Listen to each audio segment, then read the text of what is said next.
നമസ്കാരം. ചങ്ങനാശ്ശേരി ടി വിയിലേക്ക് സ്വാഗതം. കേരള രാഷ്ട്രീയത്തെയും നീതിന്യായ വ്യവസ്ഥയും ഒരുപോലെ പിടിച്ചുലച്ച ഒന്നായിരുന്നു മുൻ മന്ത്രി ആന്റണി രാജു പ്രതിയായ തൊണ്ടിമുതൽ മാറ്റിയ കേസ്. ഏതാണ്ട് 30 വർഷങ്ങൾക്ക് മുൻപ് നടന്ന ഒരു കുറ്റകൃത്യം. കാലത്തിന്റെ കുത്തൊഴുക്കിൽ എല്ലാവരും മറന്നുപോയ ഒന്നായിരുന്നു അത്. കേവലം ഒരു ജെട്ടി കേസ് എന്ന് വിളിച്ചതിന്റെ പിന്നിലെ ഒരു മനുഷ്യന്റെ കഠിന ശ്രമത്തെ നിസ്സാരവൽക്കരിക്കരുതേ എന്നൊരപേക്ഷ വ്യക്തിപരമായിട്ട് എനിക്കുണ്ട്. എന്നാൽ ആ സത്യം കുഴിച്ചുമൂടാൻ സമ്മതിക്കാതെ അധികാരത്തിന്റെ സമ്മർദ്ദങ്ങൾക്ക് വഴങ്ങാതെ വർഷങ്ങളോളം അതിന്റെ പിന്നാലെ അലഞ്ഞ ഒരു മനുഷ്യനുണ്ട്. കേരളത്തിലെ അറിയപ്പെടുന്ന മാധ്യമപ്രവർത്തകൻ ശ്രീ അനിൽ ഇമ്മാനുവൽ. അനിൽ ഇന്ന് നമ്മോടൊപ്പം ചേരുന്നു. സ്വാഗതം അനിൽ. ഒരു ചങ്ങനാശ്ശേരിക്കാരനാണ്. ഫാത്തിമാപുരത്ത് ചെറുപ്പകാലം ചെലവഴിച്ചു.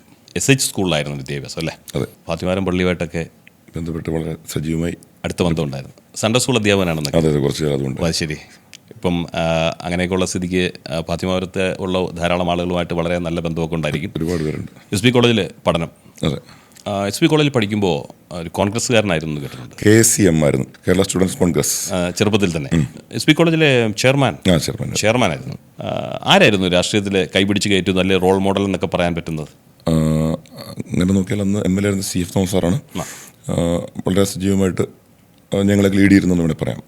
പിന്നീട് ഇപ്പോഴത്തെ മന്ത്രി റോഷി അഗസ്റ്റിനായിരുന്നു സംസ്ഥാന പ്രസിഡന്റ്.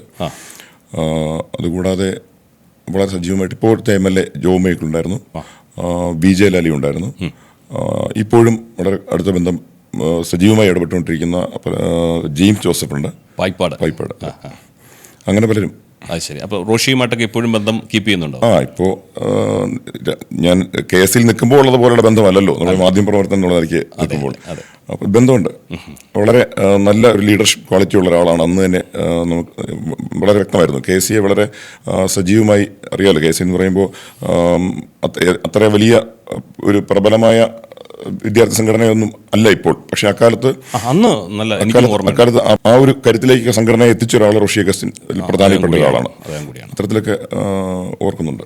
ഓക്കെ. ഏതായാലും നമ്മൾ അങ്ങനെയുള്ള കാര്യങ്ങളെല്ലാം പറഞ്ഞു കഴിഞ്ഞെങ്കിൽ ഇപ്പോൾ കേരളം ഏറ്റവും കൂടുതൽ തിരയുന്ന ഒരു മാധ്യമപ്രവർത്തകൻ അനിൽ ഇമ്മാനുവലാണ്. അദ്ദേഹം ഒരു ചങ്ങനാശ്ശേരിക്കാരനാണെന്ന് കൂടി ഓർക്കുമ്പോൾ എനിക്ക് ഒത്തിരി സന്തോഷം തോന്നുന്നുണ്ട്.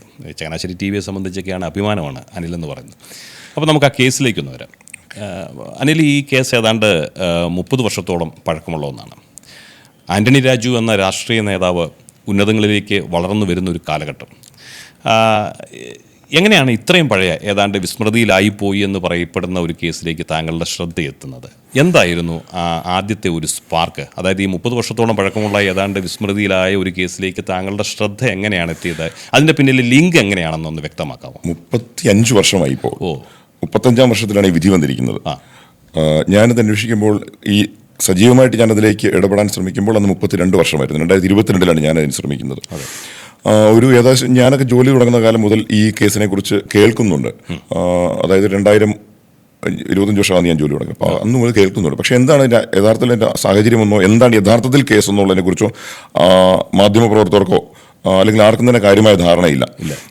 രാഷ്ട്രീയ ഈ ഓരോ തെരഞ്ഞെടുപ്പ് വരുമ്പോഴും ഇത് ചർച്ചയാവാറുണ്ട്.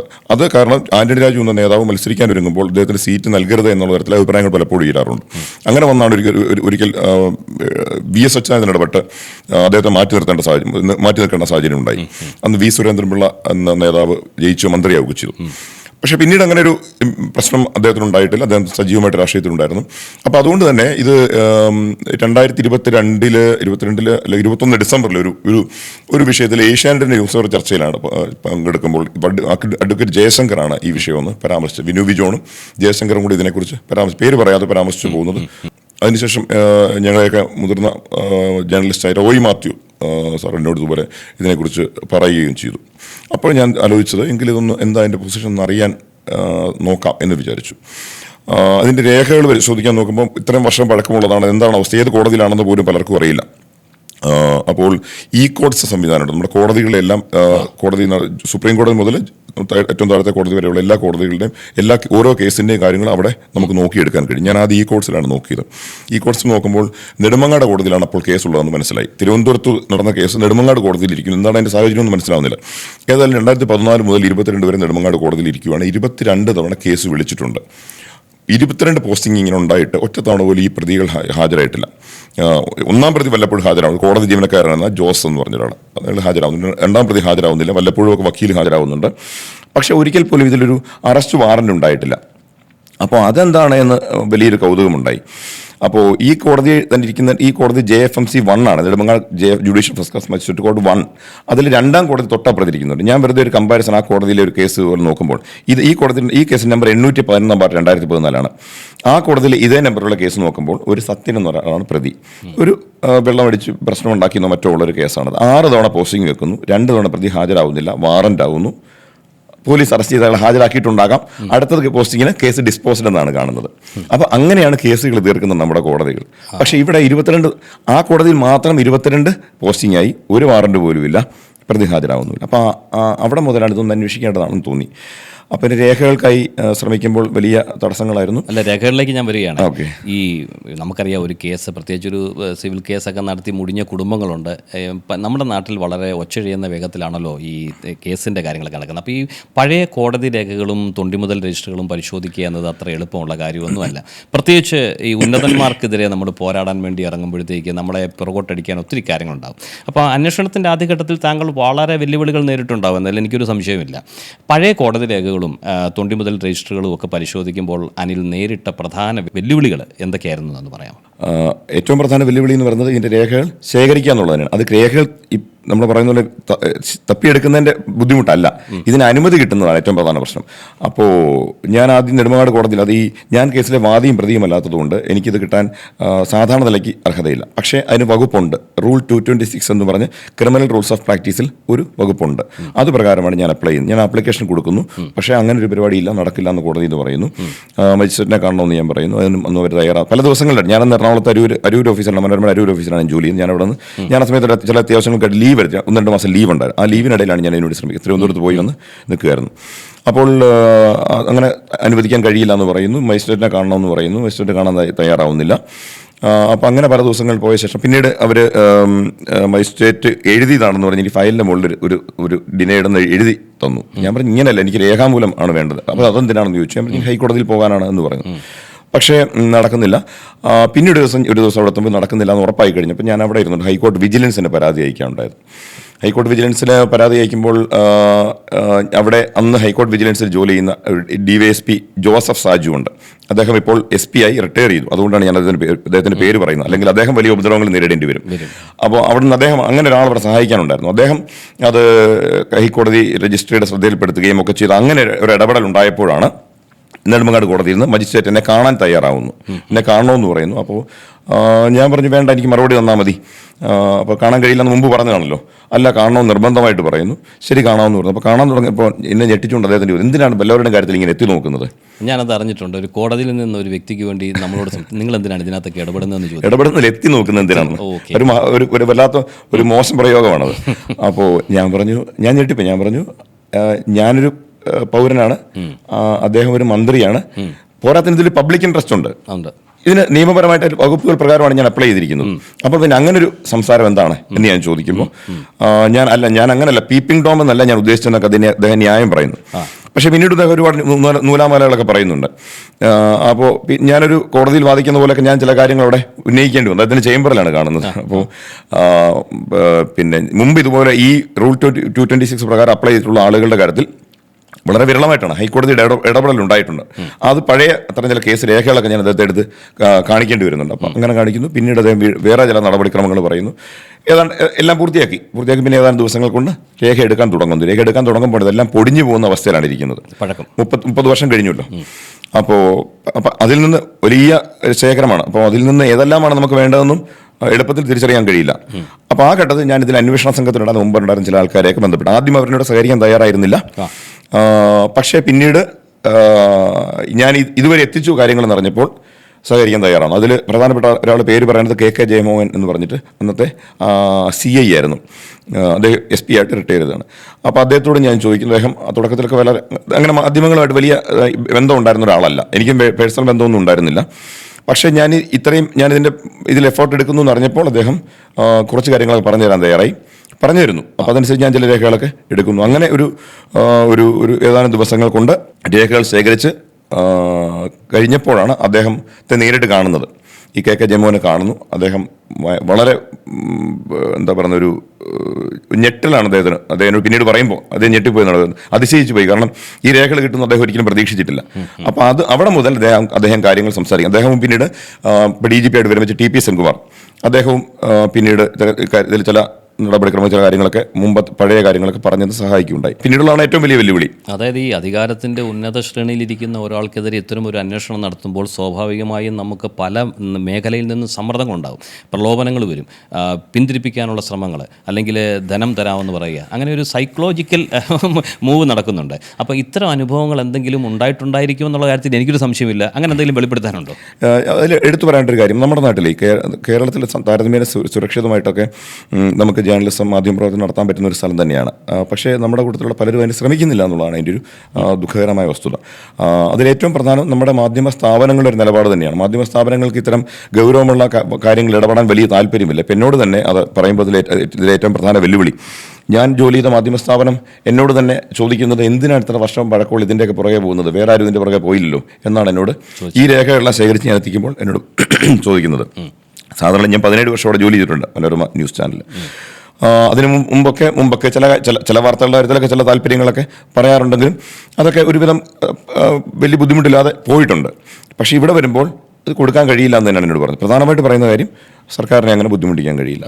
രണ്ടാമത്തെ കാര്യം ഞാൻ പറഞ്ഞത്, എന്തിനാണ് ഇതിലേക്ക് ഇത്ര സമയം കളഞ്ഞ് നടന്ന് മെനക്കെടുന്നത്, വേറെ ആരും പോയിട്ടില്ലല്ലോ, പിന്നെന്തിനാണ് ഇത്. മാത്രമല്ല ഏതോ കാലത്ത് അയാൾ ചെയ്ത ഒരു കുറ്റമാണ്, അല്ലാതെ മന്ത്രിയായി ചെയ്ത അഴിമതിയൊന്നുമല്ലല്ലോ, പിന്നെന്തിനാണ് എന്നുള്ളതാണ് ചോദ്യം. വക്കീലായിരിക്കുമ്പോൾ അതെ, വക്കീലായി വെച്ചതാണ്. അപ്പോൾ അവിടെ മുതലാണ് ഇത് എൻ്റെ മുന്നിൽ വലിയൊരു പ്രതിസന്ധിയായി വരുന്നത്. കാരണം ഇതുപോലെ ഹൈ പ്രൊഫൈൽ കേസിൽ ഇത്ര പ്രധാനപ്പെട്ട രേഖകൾ എൻ്റെ കൈവശം വന്നു എന്ന് അറിയുന്ന പലരുണ്ട്. ഞാൻ നേരത്തെ പറഞ്ഞല്ലോ, എനിക്ക് പലരോടും ഡിസ്കസ് ചെയ്ത് മറ്റുമാണ് അവിടെ വരെ എത്തിച്ചത്. പിന്നീട് വാർത്ത അത് പുറത്തുവിടാതിരുന്നാൽ എന്താവും സ്ഥിതി? എൻ്റെ ക്രെഡിബിലിറ്റിയാണ് പിന്നീട് സംശയത്തിലാവുന്നത്. കാരണം ഇത് ഏതോ അഡ്ജസ്റ്റ്മെന്റ് നടത്തി തീരുമാനമാക്കി കാര്യമായി എന്തോ തടഞ്ഞു എന്നാവും. സ്വാഭാവികമായിട്ട് അങ്ങനെയാണല്ലോ ആളുകൾ ചിന്ത പോവുക. ഓഫറുകൾ അങ്ങനെ അധികം ഒന്നും നേരിട്ടൊന്നും വന്നിട്ടില്ല. ഇങ്ങനെ അത് നമ്മുടെ ഒരു സ്ഥാപനത്തിൽ നിൽക്കുമ്പോൾ അതിൻ്റെ വ്യക്തിപരമായിട്ടല്ല, അതൊക്കെ ആ ചാനലിലാണ് പോകുന്നത്. ഞാൻ പറഞ്ഞ ആ വഴിക്ക് അതങ്ങ് പോകും. നമ്മളെ നേരിട്ട് സമ്മർദ്ദം ചെലുത്തേണ്ട ആവശ്യമില്ല. അപ്പം ഞാനവിടെ നിൽക്കുമ്പോൾ ഇങ്ങനെ കാര്യത്തെക്കുറിച്ച് അതിൻ്റെ ഫലമാകാം ഈ തരത്തിലൊരു പ്രതികരണം അവിടെ നിന്നുണ്ടായത്. പക്ഷേ പിന്നീട് ആരും പ്രതീക്ഷിക്കാത്ത പോലെ, അത് ഞാൻ തന്നെ പ്രതീക്ഷിക്കാത്ത പോലെ ഒരു നടപടിയിലേക്കാണ് എനിക്ക് കിടക്കേണ്ടി വന്നത്. അതുകൊണ്ടാകാം അവിടെ വേറെ വെല്ലുവിളികളുണ്ടായില്ല. പക്ഷേ അവിടെയും വേറെ ചലഞ്ച് ഉണ്ടായിരുന്നു. അറിയാമല്ലോ, ഞാനത് ഫേസ്ബുക്കിലാണ് പിന്നീട് പോസ്റ്റ് ചെയ്യുന്നത്. അതെ, സ്വന്തം 2022 ജൂലൈ 17 പുലർച്ചെയാണ് പോസ്റ്റ് ചെയ്യുന്നത്. അപ്പോൾ ഞാനീ പറഞ്ഞ പോലെ എന്നെ ആളുകൾ സംശയിക്കാതിരിക്കാൻ എനിക്ക് അവൈലബിൾ ആയ ഒരു പ്ലാറ്റ്ഫോമിൽ അത് ഇവിടെ പുറത്തുവിടുക എന്നുള്ളതാണ് ഞാൻ ഉദ്ദേശിച്ചത്. അല്ലാതെ മറ്റ് മാധ്യമങ്ങളുടെ പിന്നാലെ പോയില്ല. മറ്റു മാധ്യമങ്ങളിലുള്ള ചിലരൊക്കെ ഇത് അറിഞ്ഞ് എന്നോട് ഇത് കൈകാര്യം ചെയ്യാം, തന്നാൽ മതി എന്നൊക്കെ പറയുന്നുണ്ടായിരുന്നു. പക്ഷേ ഞാൻ അവിടെ നിന്നുകൊണ്ട് ഞാൻ അങ്ങനെ കാര്യത്തിൽ പോകണ്ട എന്ന് തീരുമാനിച്ചു. അത് ഒരുതരം ചതിയാണ്. അപ്പോൾ അത് ഞാൻ ചെയ്യുന്നില്ല എന്ന് തീരുമാനിച്ചാണ് ഞാൻ ഫേസ്ബുക്കിൽ ഇടുന്നത്. മനോരമയെ വെല്ലുവിളിക്കാനൊന്നും ഉദ്ദേശിച്ചിട്ടല്ല അത് ചെയ്തത്. എനിക്ക് എൻ്റെ മുഖം രക്ഷിക്കാന്നുള്ളത് മാത്രമേ ഉള്ളായിരുന്നു. ഈ ഹൈക്കോടതി ആന്റണി രാജുവിനെ എതിരെയുള്ള കുറ്റപത്രം റദ്ദാക്കിയപ്പോൾ താങ്കൾക്ക് എന്ത് തോന്നി? നിരാശനായോ? ആ ഘട്ടത്തിൽ അന്വേഷണം അവസാനിച്ചുവെന്ന് കരുതിയോ? ഇല്ല, നിരാശ എന്നല്ല. ഞാനെപ്പോഴും കാണുന്നത്, ഇപ്പോൾ വിധി വന്ന ശേഷമാണെങ്കിലും അതിൽ ഞാൻ കാണുന്നൊരു കാര്യം, ഇതിൽ വ്യക്തിപരമായിട്ടൊന്നുമില്ല. അതിൽ ഞാൻ കാണുന്നത് ഇതിൽ ഒരു നിയമപരമായ ഒരു തീരുമാനമുണ്ടാകണം ഇക്കാര്യത്തിൽ എന്നാണ് ഞാൻ ആദ്യം മുതൽ കരുതിയിട്ടുള്ളത്. റൂൾ ഓഫ് ലോ, അതായത് നിയമവാഴ്ച നിലനിൽക്കുന്നു എന്ന് ഉറപ്പിക്കാവുന്ന തരത്തിലൊരു തീരുമാനം, നിയമപരമായ ഒരു പരിസമാപ്തി ഇതിനുണ്ടാകണം. അപ്പോൾ ഹൈക്കോടതി റദ്ദാക്കിയതിലൂടെയാണ് ആ തീരുന്നതെങ്കിൽ അങ്ങനെ. പക്ഷേ ഹൈക്കോടതി റദ്ദാക്കുമ്പോൾ വേറൊരു കാര്യം ഹൈക്കോടതി പറഞ്ഞിട്ടുണ്ടായിരുന്നു, ഇത് വളരെ ഗൗരവമുള്ള വിഷയമാണ്, അതുകൊണ്ട് തന്നെ മറ്റൊരു കേസായി രജിസ്റ്റർ ചെയ്ത് നടപടി തുടങ്ങണമെന്ന് ഹൈക്കോടതി രജിസ്ട്രിയോട് നിർദ്ദേശം നൽകിയിരുന്നു. അങ്ങനെ ഒരു ഓപ്ഷൻ അവിടെ കിടപ്പുണ്ടായിരുന്നു. അതുകൊണ്ടാണ് ആന്റണി രാജു അതിനെതിരെ സുപ്രീം കോടതിയിൽ പോയത്. പക്ഷേ യഥാർത്ഥത്തിൽ ഈ മറ്റൊരു കേസായി രജിസ്റ്റർ ചെയ്ത് വരുന്നത് പോസിബിളായ ഒരു കാര്യമല്ലായിരുന്നു. കേസ് അവിടെ, നിങ്ങൾ പറഞ്ഞത് കേസ് അവിടെ മാറ്റം പറഞ്ഞാൽ കേസ് അവിടെ തീരുമായിരുന്നു. അതിൻ്റെ കാരണം എന്ന് പറയുന്നത്, മറ്റൊരു കേസായി ഇതിനെ ഫ്രെയിം ചെയ്ത് കൊണ്ടുവരണമെങ്കിൽ അതേ സെയിം കോടതി വേണം. ഇവിടുത്തെ പ്രധാനപ്പെട്ട കാര്യം, ആ കോടതി ഇന്നില്ല. ജുഡീഷ്യൽ സെക്കൻഡ് ക്ലാസ് മജിസ്ട്രേറ്റ് കോടതിയിലാണ് ഈ കേസ് ഫ്രെയിം ചെയ്തത്. അതായത് കേസിൽ കുറ്റപത്രം വായിച്ച് കേൾപ്പിച്ച് നടപടികൾ തുടങ്ങിയത്. ആ കോടതി പിന്നീട് അബോളിഷ് ചെയ്ത് നിർത്തലാക്കി കളഞ്ഞ. അങ്ങനെ ഒരു സംഗതി ഇല്ല. അപ്പോൾ അതുകൊണ്ട് തന്നെ ആ കോടതിയുടെ ജൂറിസ്ഡിക്ഷൻ ആർക്കാണിപ്പോൾ മറ്റേത് കോടതി അത് നോക്കണം, അതിൽ നടപടികൾ സ്വീകരിക്കണം എന്നൊക്കെയുള്ള വലിയൊരു ചോദ്യമായി മാറും. അതുകൊണ്ട് തന്നെ അത് സംഭവിക്കില്ലായിരുന്നു. അതിന് ഹൈക്കോടതിയുടെയൊക്കെ ഇടപെടലുകൾ വേണ്ടിവരും, വീണ്ടും ഇടപെടൽ വേണ്ടിവരും. അങ്ങനെ നിയമപരമായ നടപടികൾ ഇത് വലിയ ഒരു കാലം നീളുന്ന പ്രക്രിയയായി മാറിയേനെ. അതുകൊണ്ട് തീർന്നു പോകുമായിരുന്നു. ആന്റണി രാജു സുപ്രീം കോടതിയിൽ പോയില്ലായിരുന്നു. ഈ കേസ് അട്ടിമറിക്കാൻ, അതായത് നീതിപീഠത്തെ അട്ടിമറിക്കാൻ നടത്തിയൊരു ശ്രമമാണെന്ന് താങ്കൾ വിശ്വസിക്കുന്നുണ്ടോ? അതായത് ഒരു അഭിഭാഷകൻ തന്നെ തൊണ്ടിമുതലിൽ തിരിമറി നടത്തുന്നു എന്നത് പറയുമ്പോൾ ഈ അഭിഭാഷകനൊക്കെ നീതിന്യായ വ്യവസ്ഥയുടെ ഭാഗമാണ്. അപ്പോൾ ഈ നമ്മുടെ അദ്ദേഹമൊക്കെ അങ്ങനെ പെരുമാറുമ്പോൾ നീതിന്യായ വ്യവസ്ഥയ്ക്ക് എത്രമാത്രം ആഘാതമാണ് ഉണ്ടായിരിക്കുന്നത്? അത് വളരെ വലിയൊരു കളങ്കമാണ് ഈ കേരളത്തിലെ ജുഡീഷ്യറിക്ക് മേലെ ഉണ്ടാക്കിയത്, ഈ കേസ് ഉണ്ടാക്കിയത്. കാരണം പോലീസിന് അതിൻ്റെ ഉത്തരവാദിത്വം മറ്റാർക്കുമല്ല, ജുഡീഷ്യറിക്കുമുണ്ട്, പോലീസിനുമുണ്ട്. പോലീസിൻ്റെ വീഴ്ചയാണ്. നമ്മളിപ്പോൾ 1990 കേസ് കോടതിയിലെത്താൻ 2006 വരെ വേണ്ടി വന്നെങ്കിൽ അത് പോലീസിന്റെ തന്നെ വീഴ്ചയാണ്, അല്ലെങ്കിൽ ഭരിക്കുന്ന സർക്കാരുകളുടെ ഭരണകൂടത്തിന്റെ വീഴ്ച എന്ന് പറയണം. ഇത്രയേറെ വർഷങ്ങൾ അതിനിടയ്ക്ക് ഒരു തവണ ഇത് എഴുതി തള്ളി അവസാനിപ്പിക്കാനും ശ്രമിച്ചു. പിന്നീട് ടി പി സെൻകുമാർ ഇടപെട്ടാണ് അത് പുതിയ അന്വേഷണം തുടങ്ങി വെച്ചത്. അങ്ങനെയാണ് 2005-6 ഇവരെ രണ്ടുപേരെ പ്രതികളാണ് തിരിച്ചറിഞ്ഞുകൊണ്ട് കോടതിക്ക് റിപ്പോർട്ട് കൊടുക്കുന്നത്. കോടതിയിൽ റിപ്പോർട്ട് കൊടുത്ത ശേഷമുള്ള 16 വർഷം എന്താണ് സംഭവിച്ചത്? ഏതെങ്കിലും കേസിൽ 16 വർഷം കോടതിയിൽ നടപടി നീട്ടിക്കൊണ്ട് നമുക്കാർക്കെങ്കിലും കഴിയുമോ? അപ്പോൾ അവിടെ ഇടപെടൽ ഉണ്ടായിട്ടുണ്ടെന്ന് തന്നെ അർത്ഥം. ഏത് തലത്തിലാണെന്ന് നമുക്ക് പറയാൻ കഴിയില്ല. ഈ കേസിൽ ഞാൻ ഇടപെട്ട എല്ലാ രേഖകളുടെ അടിസ്ഥാനത്തിൽ നിയമപരമായിട്ടാണ്. അതുകൊണ്ട് തന്നെ ഇവിടെ ഞാൻ കൂടുതൽ എനിക്ക് പറയാൻ കഴിയില്ല. പക്ഷേ മറ്റൊരു കേസിൽ സംഭവിക്കാത്ത ഡിലേ ആണ്, അല്ലെങ്കിൽ അസാധാരണമായ ചില നീക്കങ്ങളാണ് ഈ കേസിൽ ഉണ്ടായത് എന്നുള്ള കാര്യത്തിൽ സംശയമൊന്നും വേണ്ട. അതിൻ്റെ ഉത്തരവാദിത്വം ജുഡീഷ്യറിക്ക് ഉണ്ടെന്നുള്ളത് പറയാതിരിക്കാൻ പറ്റില്ല. ഇപ്പോൾ ഈ കോടതി വിധി വന്ന പശ്ചാത്തലത്തിൽ നീതിക്ക് വേണ്ടിയുള്ള താങ്കളുടെ നീണ്ട പോരാട്ടത്തിന് ലഭിച്ച അംഗീകാരമായിട്ട് ഇതിനെ കാണുന്നുണ്ട്. തീർച്ചയായിട്ടും ഇതിനകത്തൊരു ദൈവത്തിൻ്റെ കയ്യൊപ്പുണ്ടായിരുന്നു അല്ലേ? ദൈവത്തിൻ്റെ കയ്യൊപ്പ് എന്ന് പറയുമ്പോൾ ഞാൻ കരുതുന്നത് അതിൽ ഏറ്റവും പ്രധാനപ്പെട്ട ഒരു കാര്യം എന്ന് പറയുന്നത്, ഇവിടുന്ന് രക്ഷപ്പെട്ടു പോയ പ്രതി 1990 വിചാരണ നടത്തി ശിക്ഷിക്കപ്പെട്ടു ആൻഡ്രൂ സാൽവദോർ സർവേലി. അയാൾ 91 ഇവിടെ നിന്ന് രക്ഷപ്പെട്ട് പോയതാണ്. വിചാരണ കോടതി ശിക്ഷിച്ചു, ഹൈക്കോടതി വിട്ടയച്ചു. ഈ അടിവസ്ത്രം ഇട്ട് നോക്കിയപ്പോൾ അയാൾക്ക് ചേരില്ല എന്ന് മനസ്സിലാക്കി വിട്ടയച്ചു.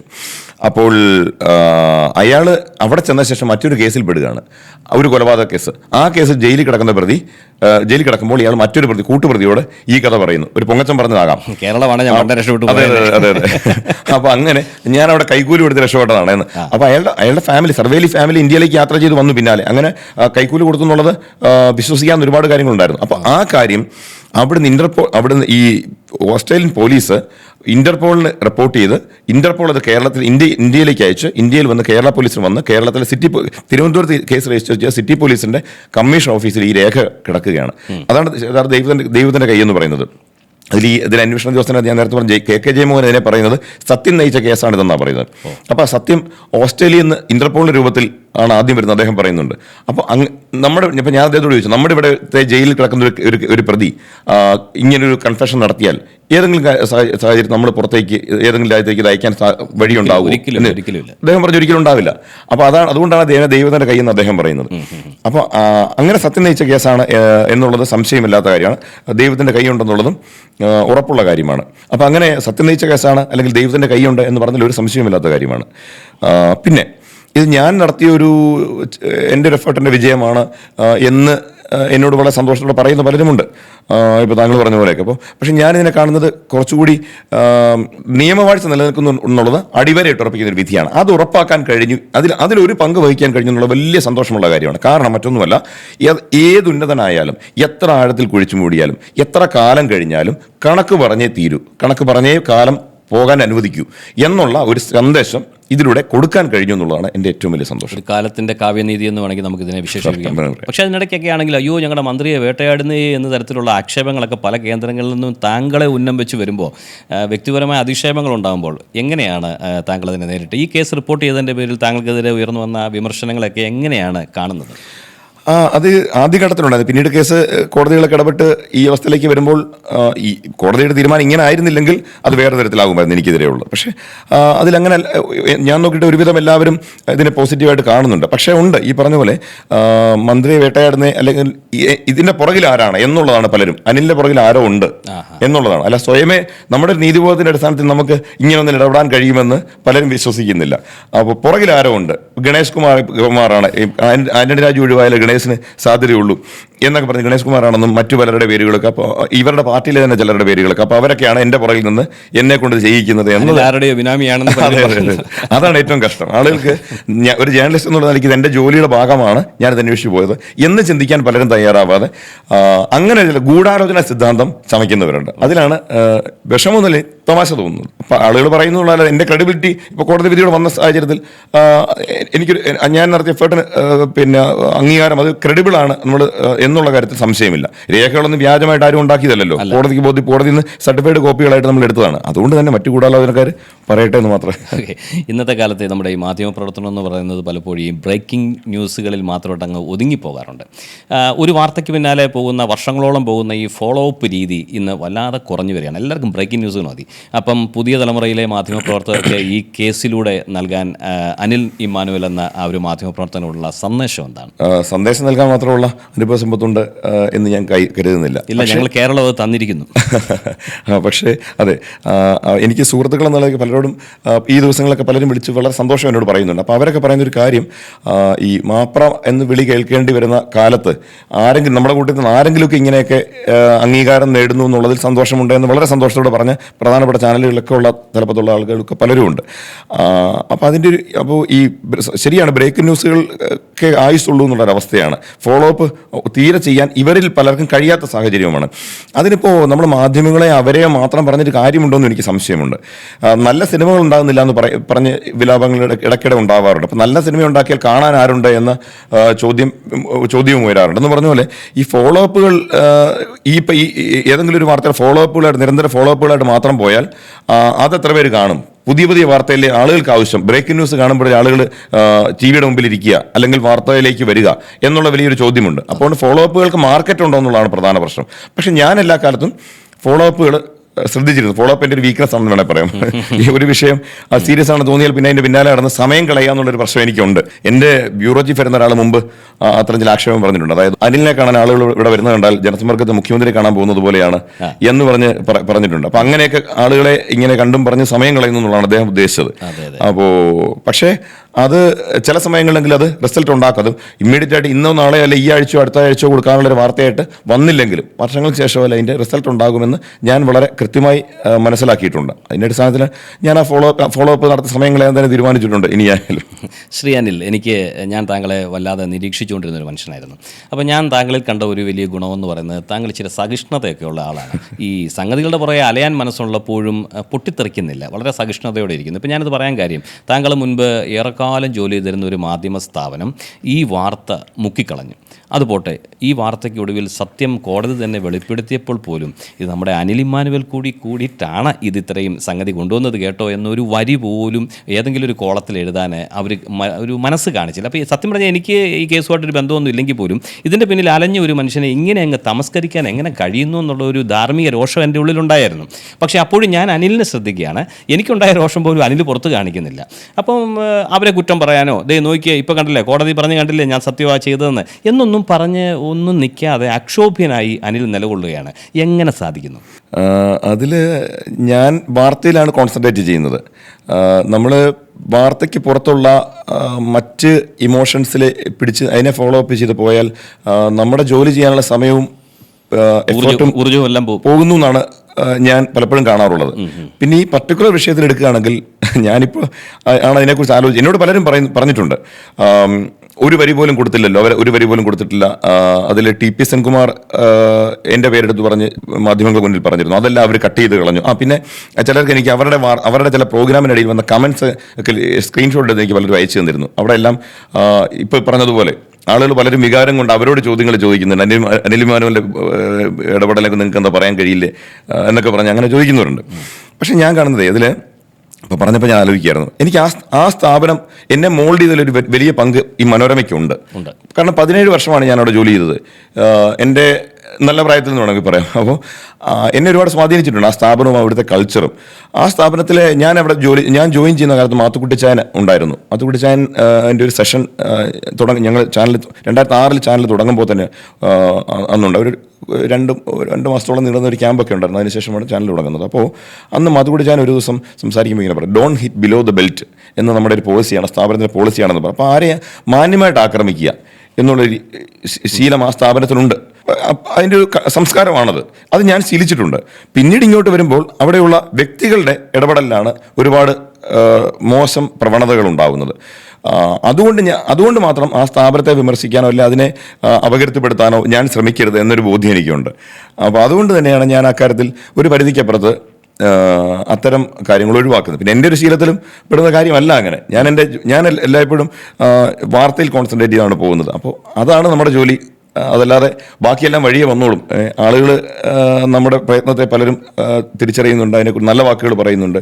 അതിനപ്പുറത്ത് ഞാൻ മറ്റൊരു അലമ്പിന് പോകണ്ടാണ് എനിക്കെപ്പോഴും തോന്നാറുള്ളത്. കൊള്ളാം. അത് തീർച്ചയായിട്ടും മാത്തുക്കുട്ടിച്ചാൻ്റെയൊക്കെ ഒരു സ്വാധീനം അതിനകത്ത് ഉണ്ടാവുമെന്ന് എനിക്ക് തോന്നി. ഈ മാത്തുക്കുട്ടിച്ചാനെ എനിക്ക് പേഴ്സണലായിട്ട് അറിയാം. കാരണം ഞാൻ അഖില കേരള ബാലൻ സഖ്യത്തിൻ്റെ സംസ്ഥാന നിലയിലൊക്കെ ഉയർന്ന ഒരു മനുഷ്യനായിരുന്നു. അപ്പോൾ ആ സമയത്തൊക്കെ മാത്തുക്കുട്ടിച്ചാൻ്റെയൊക്കെ മുറിയിലേക്കൊക്കെ നമുക്ക് സെക്യൂരിറ്റി ഇതൊന്നും ഇല്ലാതെ കടന്നില്ലാവുന്ന ഒരു കാലഘട്ടം ഉണ്ടായിരുന്നു. അപ്പോൾ ആ കാലങ്ങളിലൊക്കെ അദ്ദേഹം കുഞ്ഞുങ്ങളോടൊക്കെ ഇടപെടുന്ന രീതിയും ഏതായാലും ആ ഒരു സ്ഥാപനത്തിലെ ആ ഒരു ലീഡർഷിപ്പ് താങ്കളെ സ്വാധീനിച്ചു എന്ന് പറഞ്ഞതിൽ എനിക്കൊത്തിരി സന്തോഷമുണ്ട്. കാരണം അവർ താങ്കളെ തമസ്കരിക്കുന്ന സമയത്ത് പോലും അവരെക്കുറിച്ച് നല്ല വാക്ക് പറഞ്ഞതിൽ ഞാൻ അനിലിനെ അഭിനന്ദിക്കുകയാണ്. അവിടെ മാനേജ്മെൻറ്റും ആൾക്കാരെല്ലാവരും വളരെ നല്ല ഒരു സംസ്കാരം പിന്തുടരുന്ന ആളുകളാണ്.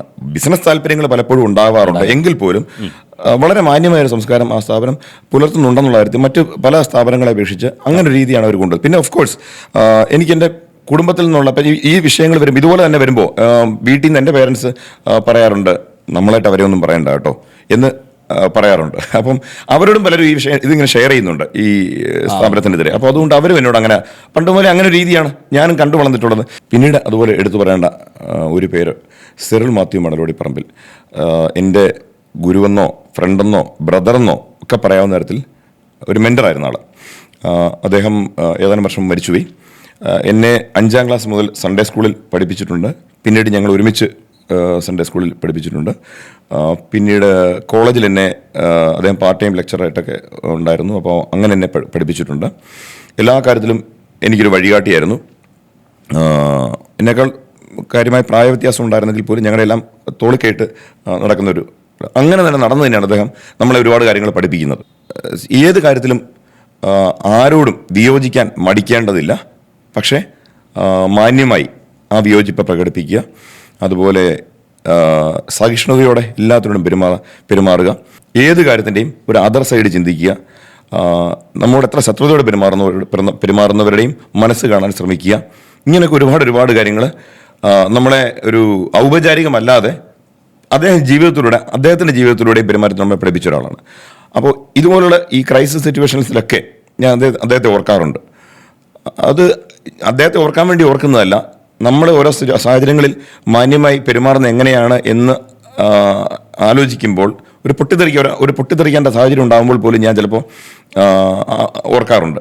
അപ്പോൾ അങ്ങനെയെല്ലാം സ്വാധീനിച്ചിട്ടാണ്. അപ്പോൾ അദ്ദേഹത്തിന് സ്വാധീനമൊക്കെ ഈ എന്നെ മോൾഡ് ചെയ്തൊരു വലിയ ഘടകമാണ്. അത് ഇത്തരം സാഹചര്യങ്ങളൊക്കെ ഒരു നിർണായക ഘടകമായിട്ട് സ്വാധീനിക്കുന്നുണ്ടെന്ന് ഞാൻ അറിയാതെ തിരിച്ചറിയുന്നുണ്ട്. അപ്പം ചുരുക്കി പറഞ്ഞു കഴിഞ്ഞാൽ ഇപ്പോൾ ഈ പറഞ്ഞത് കേട്ടപ്പോൾ എനിക്ക് തോന്നിയത് ചെറുപ്പത്തിൽ മാതാപിതാക്കളിൽ നിന്ന് കിട്ടിയ നല്ല ക്വാളിറ്റീസ്, ഇപ്പോൾ പറഞ്ഞ ഈ സിറിൽ സാറിൽ നിന്ന് കിട്ടിയത്, പിന്നെ ജോലി ചെയ്ത ആ സ്ഥാപനത്തിൽ നിന്ന് തന്നെ ലഭിച്ച ചില ക്വാളിറ്റീസ്, ഇതെല്ലാമാണ് ഇപ്പോൾ അക്ഷോഭ്യനായി നിൽക്കാനും സത്യത്തിനു വേണ്ടി നിലകൊള്ളാനും ധൈര്യത്തോടെ നിൽക്കാനുമുള്ള ഒരു പ്രാപ്തി അനിലിന് നൽകിയതെന്ന് എനിക്ക് മനസ്സിലായി. അതേതായാലും നല്ലൊരു കാര്യം.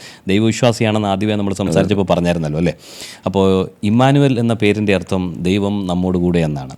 പക്ഷേ ഈ കേസിന് വേണ്ടി വർഷങ്ങളോളം ഇങ്ങനെ അലഞ്ഞു തിരിഞ്ഞ് നടന്നപ്പോൾ എപ്പോഴെങ്കിലും ദൈവമേ നീ എന്നെ ഉപേക്ഷിച്ചോ, നീ എൻ്റെ കൂടെ ഇപ്പോൾ ഇല്ലേ എന്ന് ചോദിക്കേണ്ടി വന്നിട്ടുണ്ടോ എന്നുള്ളതാണ് എനിക്കിനി അറിയാനുണ്ട്. അതോ ഇമ്മാനുവൽ എന്ന പേര് പോലെ തന്നെ ദൈവം എപ്പോഴും കൂടെ ഉണ്ടായിരുന്നതായിട്ട് തോന്നിയിട്ടുണ്ടോ? അങ്ങനെ ദൈവം കൈവിട്ടു എന്നും തോന്നിയിട്ടില്ല.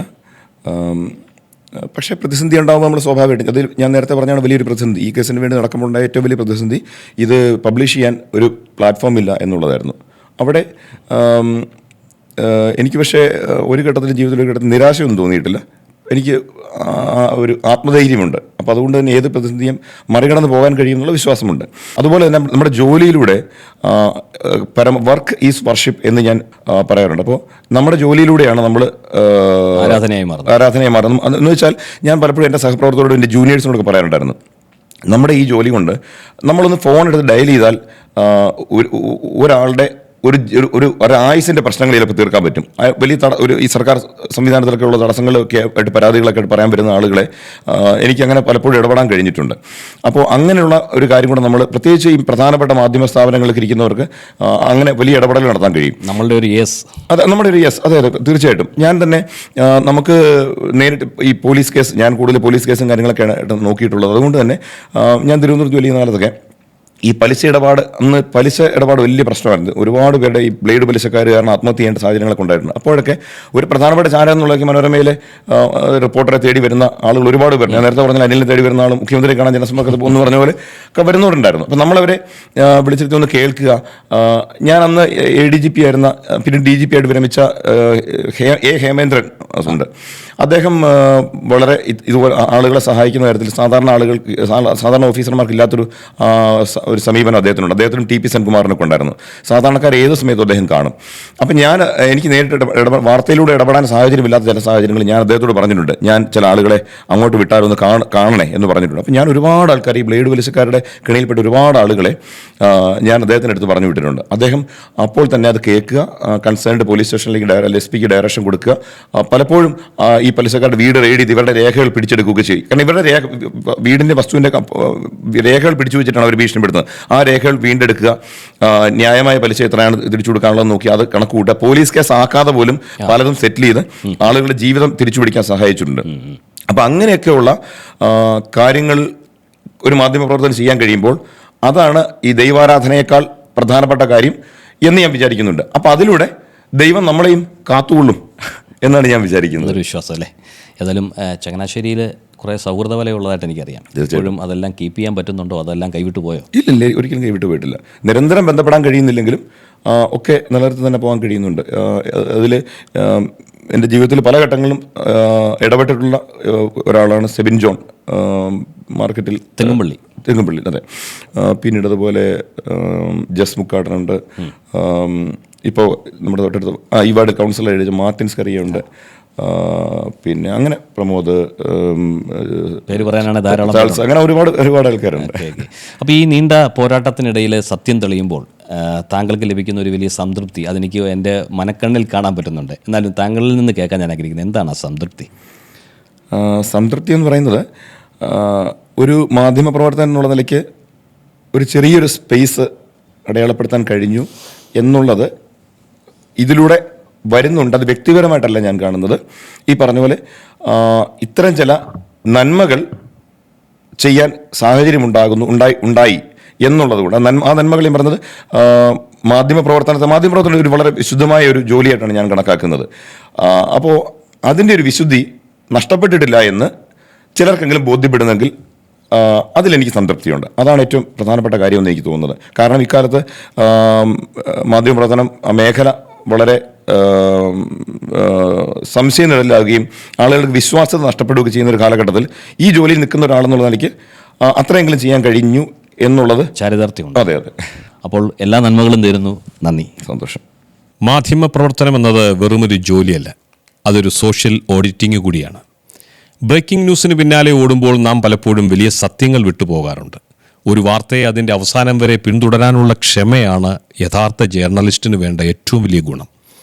സത്യം അതെത്ര ആഴത്തിൽ കുഴിച്ചു മൂടപ്പെട്ടാലും അത് പുറത്തു വരിക തന്നെ ചെയ്യും എന്ന് അനിൽ ഇമ്മാനുവൽ നമുക്ക് കാട്ടിത്തന്നു. അധികാരം കൈയാളിയവർ വലിച്ചെറിഞ്ഞു കൊടുക്കുന്ന അപ്പക്കഷണങ്ങൾക്ക് വേണ്ടി മാധ്യമധർമ്മത്തെ തന്നെ ഒറ്റിക്കൊടുക്കുന്ന മാപ്രകൾ ഇപ്പോൾ ലജ്ജിച്ച് തലതാഴ്ത്തിയിരിക്കുകയാണ്. നേരോടെ നിർഭയം സത്യം പറയാൻ ധാരാളം അനിലുമാരെ നാടിന് ഇന്ന് ആവശ്യമുണ്ട്. അനിൽ ഇമ്മാനുവലിനെ പോലെയുള്ള മാധ്യമപ്രവർത്തകരുടെ നിശ്ചയദാർഢ്യം നമ്മുടെ ജനാധിപത്യ സംവിധാനത്തിന് എത്രത്തോളം കരുത്തു പകരുന്നു എന്നതിൻ്റെ വലിയൊരു ഉദാഹരണമാണ് ഇപ്പോൾ നാം കണ്ട സംഭവം. നന്ദി അനിൽ. സത്യത്തിനു വേണ്ടി നിലകൊള്ളുക എന്നത് എത്രത്തോളം പ്രയാസകരമായ ഒന്നാണെന്നും എന്നാൽ അത് അസാധ്യമല്ലെന്നും താങ്കളുടെ ഈ മാധ്യമപ്രവർത്തനം തെളിയിക്കുന്നു. താങ്കളുടെ ഈ പോരാട്ടത്തിന് എല്ലാവിധ ആശംസകളും.